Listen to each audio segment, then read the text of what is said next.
C'est parti pour 3 jours de déconnexion en amoureux dans la Sarthe. On a d'abord décidé de redécouvrir le zoo de la Flèche où nous étions allés avec les enfants quand ils étaient encore petits.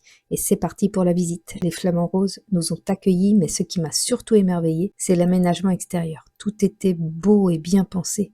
Les animaux étaient encore endormis à midi, alors on en a profité pour aller déjeuner, avec toujours une vue plutôt jolie. Puis c'est reparti pour la visite et découvrir mon animal préféré de tous les temps, la girafe. Je suis tellement envieuse de sa hauteur et de sa capacité à avoir une vue d'ensemble. Bref, elle m'inspire beaucoup. Nous avons continué avec les guépards qui étaient bien réveillés, même bizarrement excités, pas rassurant du tout.